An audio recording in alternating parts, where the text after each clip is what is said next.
시편 52편 1절로 9절의 말씀 우리 한 절씩 교독하도록 하겠습니다. 제가 먼저 1절 말씀 봉독합니다.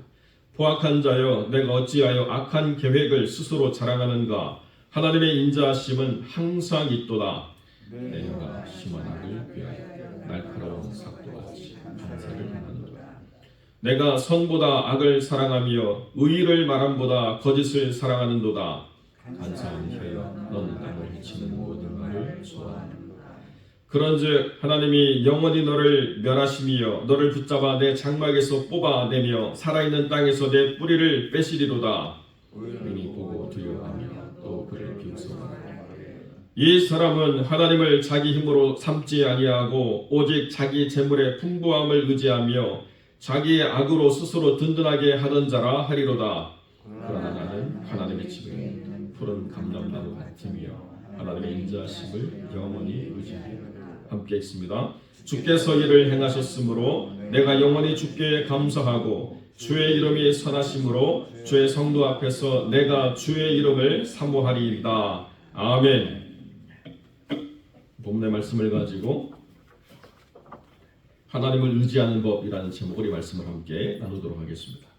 오늘 본문의 말씀은 굉장히 특별한 배경을 가지고 있습니다. 우리가 지금 성경을 쭉 통독하고 있는데 사무엘상 22장이 일어났던 도액으로 인한 제사장 85명과 그 모든 가축이 죽음을 당하는 그러한 사건을 배경으로 하고 있습니다. 그렇기 때문에 오늘 지금 이 시편 52편을 기록하는 그 다윗의 마음은 정말 심통하고 비참한 그런 상황임에도 불구하고 감정이 앞서서 이 시편을 우리에게 전달하는 것이 아니라 우리가 믿음의 삶으로서 어떻게 이런 참담한 순간 속에서도 삶을 살아갈 것인가 라고 하는 것을 우리에게 가르쳐 주고 있습니다. 먼저 우리가 생각해야 될 가장 중요한 전제는 무엇이냐면 이 모든 일의 책임이 어디에 있는가를 우리가 계속 살펴보려고 해요. 우리가 원하지 않은 삶의 고통스러운 순간이 일어날 때 누구가 이 삶의 고통을 만들어냈는가 책임을 자꾸 따지려고 한다는 것입니다. 그런데 어떤 사람들은 하나님이 그렇게 모든 걸 다 아시고 그렇게 능력이 완벽하신데 왜 이런 일이 일어났는가, 모든 책임이 하나님에게 있지 않는가, 이렇게 책임의 근원을 하나님께 돌리고 하나님을 원망하는 삶을 살아가는 사람들이 있습니다. 이게 정말 안타까운 영혼들이죠. 하나님을 잘 믿는 것처럼 그렇게 하나님 앞에 있다가도 어느 한순간 자기가 감당할 수 없는 영역의 문제를 경험할 때에 하나님을 원망하고 하나님을 떠나버리는 그러한 영혼들이 있다는 것이 너무나도 안타까운 거죠.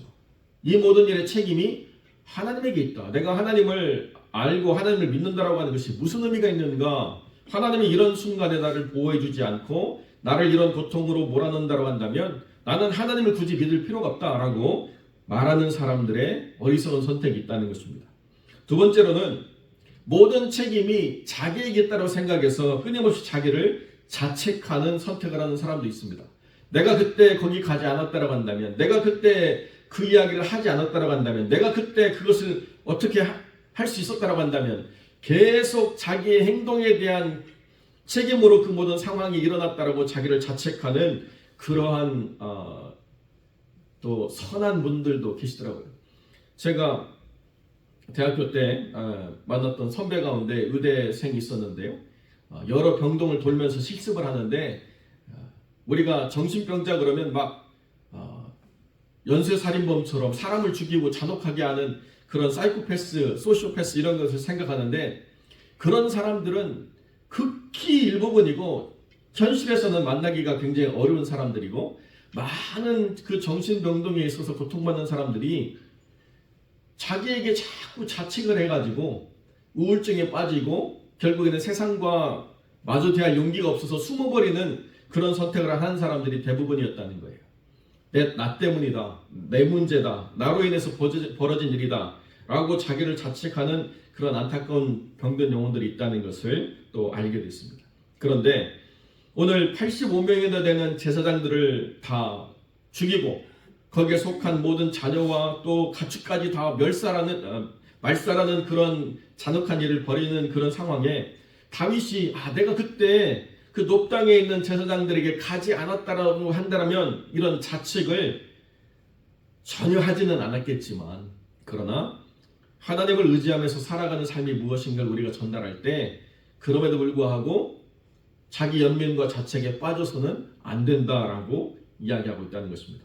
악은 악인의 선택에 의해서 드러나는 것이기 때문에 그 악한 자들이 악을 선택해서 벌이는 일에 대한 모든 것들이 나와 어떤 접점이 있다 하더라도 내가 그 악을 만들어낸 것이 아니고 악한 자들이 그 악을 드러냄으로 말미암아 이루어진 일들에 대해서 하나님께 그 모든 문제에 대해서 하나님이 심판하시기를 기도하고 악의 문제를 우리가 맞서 싸워야 될 삶을 살아가는 이것이 스스로를 자책하거나 하나님을 원망하는 것보다 더 중요한 믿음의 선택이다. 비교할 수 없는 삶의 자리다라고 이렇게 분명히 이야기할 수 있다는 것입니다.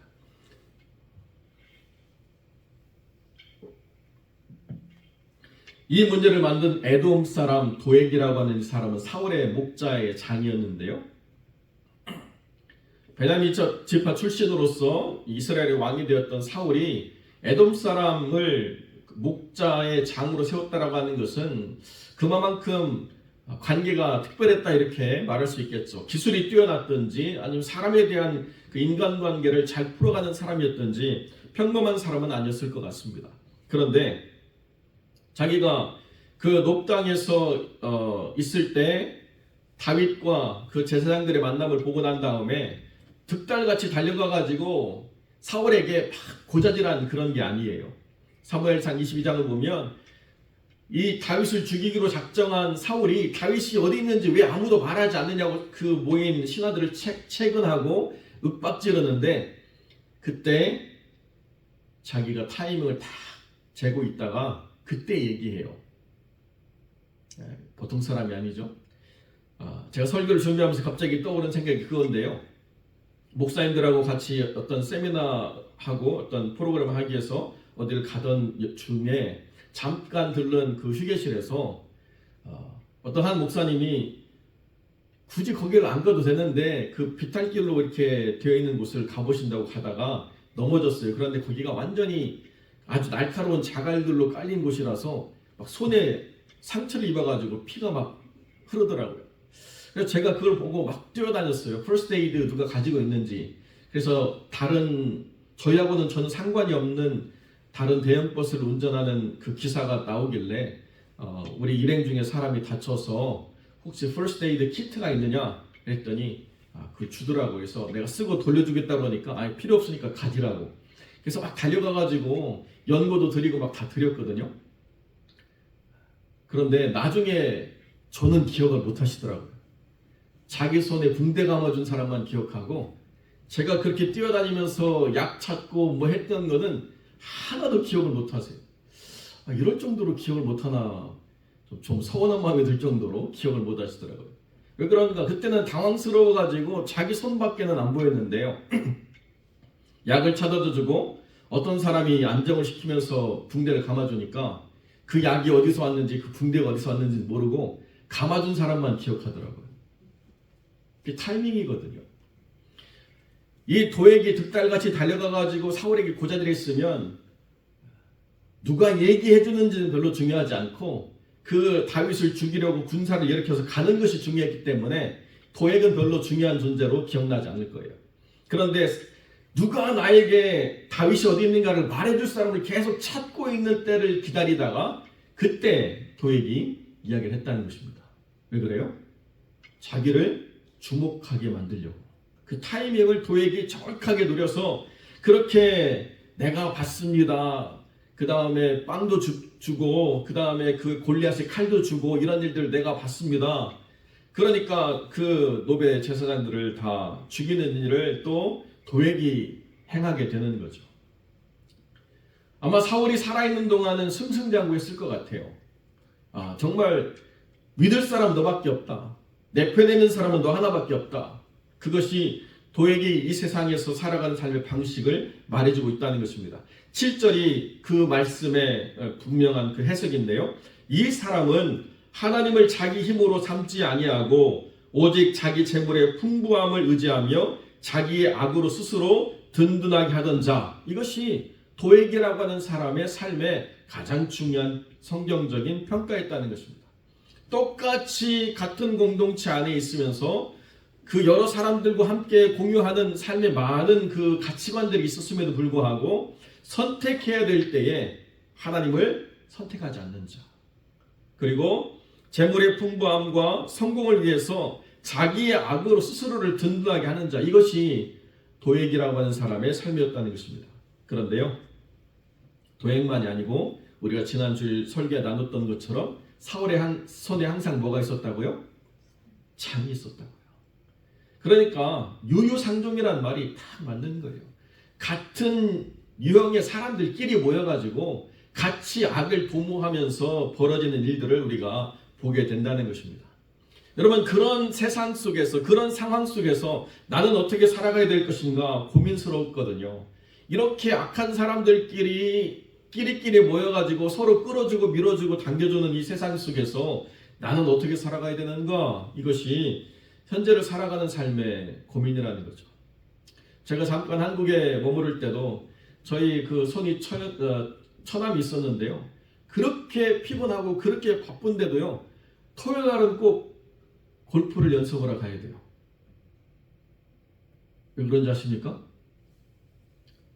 모든 관계가 골프장에서 일어나요. 그러니까 일을 잘하냐 못하냐는 기본이고, 골프장에서 나를 만나가지고 나를 높여주고 나를 이렇게 비위 맞춰주는 사람, 이 사람이 되어야 되는 그런 참 불합리한 순간들이 있다는 거예요. 그러니까 한국에 묘지도 못 만들어가지고 이제는 매장하지 말고 화장하라고 하는 이 한국이 골프가 웬 말입니까? 그래도 그것이 지배적인 조직 문화의 어떤 스포츠가 되어버렸다는 거예요. 참 한국이라는 사회가 참 안타까운 부분이죠. 일을 잘하는 사람을 평가하고 일을 잘하는 사람을 끌어줘야 되는데요, 거기에 가가지고 누가 내 사람이냐 이렇게 바라보는 그런 관계로 모든 것이 움직인다는 게 참 씁쓸하기도 하고, 뭐 어찌됐건 간에 그래서 골프라고 하는 운동을 잘 배웠다고 하는 유익이 있다면 유익이겠지만 세상 속에서는 그것이 참 불합리한 부분들이 많이 있는 거죠. 여러분, 그런데 성경이 뭐라고 말하느냐? 그러나 나는 하나님의 집에 있는 푸른 감람나무처럼 살겠다라고 작정했다는 것입니다. 우리가 악한 세상 속에서 악을 맞서 싸우다 보면 나도 악한 방법을 택함으로써 똑같이 보복하고 싶고 똑같이 갚아주고 싶고 똑같이 대응하다 보면 내가 악을 물리치기 위한 사람인지 아니면 나조차 악에 삼킨 사람인지를 구별하지 못할 때가 있다는 거예요. 그러니까 그런 방식으로 하나님을 의지해서 살아가는 것이 합당하지 않다는 것입니다. 하나님의 사람은 어떻게 살아가느냐? 하나님의 집 안에 자기 삶의 좌표를 정해야 된다는 거예요. 하나님의 집 안에 내가 있어야 되고, 하나님의 집 안에서 내가 어떤 삶을 살아가야 되느냐? 푸른 감람나무, 의의 푸른 감람나무로 내가 살아가야 되겠다라고 결단한다는 것입니다. 여러분, 이스라엘 땅은요, 젖과 꿀이 흐르는 땅입니다. 그 이야기는 뭐냐면 나무가 잘 자라지 않는 지역이에요. 기껏 무화과나 대추야자나 이런 것들을 포도를 통해서 뭔가를 얻어가지만 그것들이 굉장히 모든 땅에서 다 작물이 가능한 그런 곳이 아닙니다. 그러니까 참 먹고 살기가 쉽지 않죠. 그런데 그 척박한 땅에 가장 풍성하게 흘러 넘치는 그런 수종이 뭐냐면 감람나무예요. 감람나무는요, 이 험악한 땅에서 아무런 구애를 받지 않고 잘 자라갑니다. 그래서 한 나무에서 적어도 한 50리터 정도는 기름을 뽑았을 수 있는 그런 풍성한 열매를 맺어요. 그러니까 땅이 그래서 나는 뿌리를 못 내리고 땅이 그래서 나는 열매를 못 맺겠습니다가 아니라 하나님 집 안에 내 삶의 처소를 정하고 하나님 안에서 그 인자하심을 따라서 내가 살아가겠다라고 이야기하면 하나님이 원하시는 의의 열매를 맺을 수 있다. 하나님 원하시는 아름다운 삶의 그 결과들을 만들어낼 수 있다.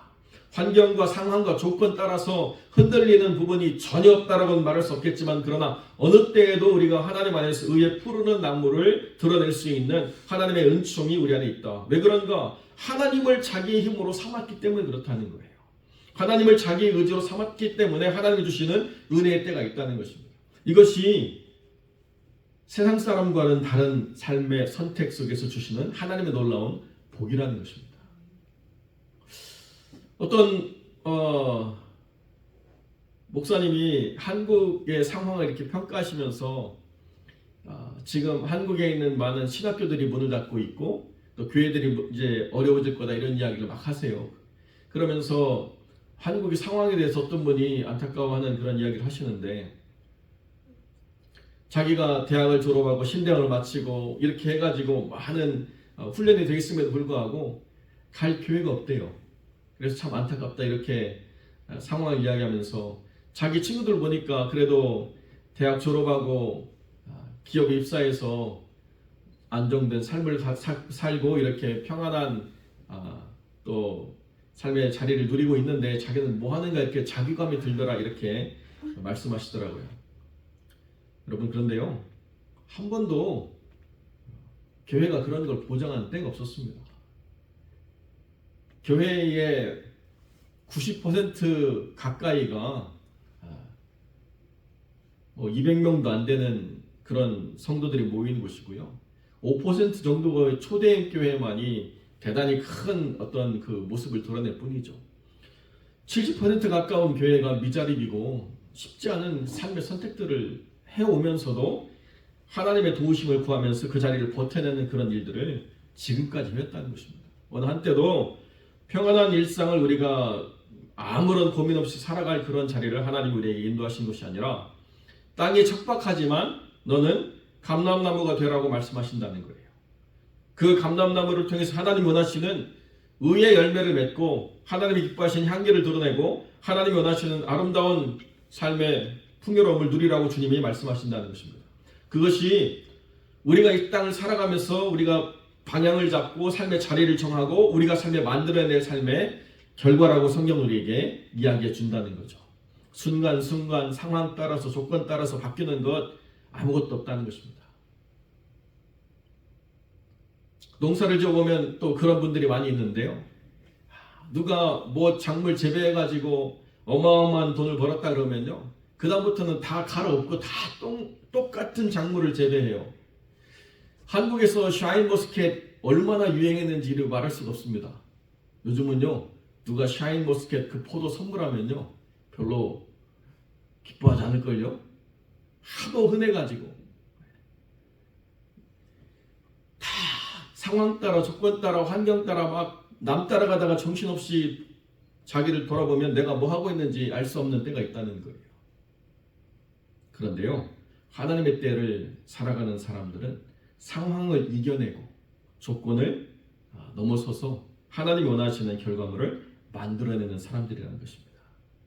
그것이 처음에는 힘들고 어렵지만, 그러나 그것이 내 삶의 뿌리를 내리고 내 삶의 분명한 방향을 정해놓고 나면 그 다음부터 하나님이 일하시는 것들을 우리가 보게 된다는 거예요. 그때까지 버텨내는 것이 믿음의 사람의 선택이라는 것입니다.